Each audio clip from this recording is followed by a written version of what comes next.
حجاج بن یوسف کے حوالے سے ہم یہ کلیم کرتے ہیں، ہماری تاریخ کی کتابیں کلیم کرتی ہیں کہ بہت رحم دل تھے، اسی لیے خاتون کی پکار پہ انہوں نے سب فوجوں کو بھیج دیا، ہزاروں کی فوج کو۔ ان کے اپنے بارے میں تاریخ کیا کہتی ہے یہ آپ کو معلوم ہے؟ یہ ان لوگوں کو ریپرزینٹ کرتے ہیں جنہوں نے رسول اللہ صلی اللہ علیہ وسلم کے خاندان کے لوگوں کو مارا ہوا ہے۔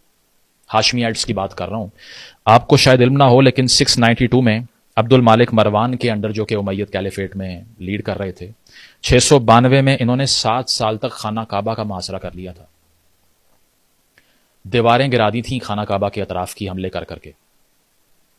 تو وہ تو تاریخ ان کو یاد کرتی ہے حجاج بن یوسف کو ایک ایسے شخص کے طور پہ جنہوں نے رسول اللہ کے خاندان کو نہیں چھوڑا۔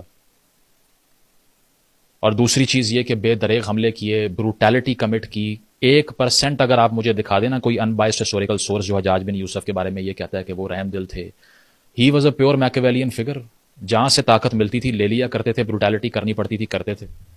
لیکن ہمارے یہاں پر کیا رومانٹسزم پھیلایا ہے کہ ہمیں یہ لٹریچر کی فارم میں یہ تاریخ بتائی گئی، یہ دیکھا بھی نہیں کہ یہ مسلمانوں کے قاتل تھے دراصل، اور ہمیں کیا بتایا کہ اسلام پھیلانے آ رہے تھے۔ صرف ایک specific school of thought within the ideology, اس کو مین سٹریم کر کے ریاست کا نیریٹو بنا دیا۔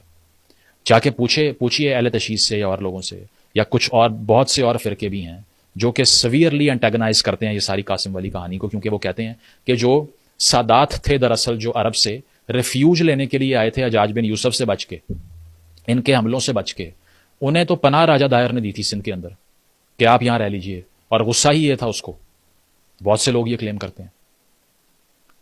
اس کے ساتھ ساتھ جو پارسی تھے، زورواسٹرین تھے، ان کو پناہ دینے والا راجہ داہر تھا سندھ کے اندر، کیونکہ یہاں پلورالٹی تھی کسی حد تک۔ لیکن یہاں کہانی بالکل ریورس کر کے آپ کو بتائی جاتی ہے۔ تو پہلا تو یہ مت ہو گئی۔ دوسرا یہ کہ 17 سال کی جو عمر محمد بن قاسم کی بتائی جاتی ہے، کوئی ہسٹوریکل ریکارڈ نہیں ہے، کوئی 28، کوئی 27، کوئی 17، کوئی کچھ کہتا ہے، کوئی اس کا ملٹری ایکسپیرینس تھا نہیں تھا۔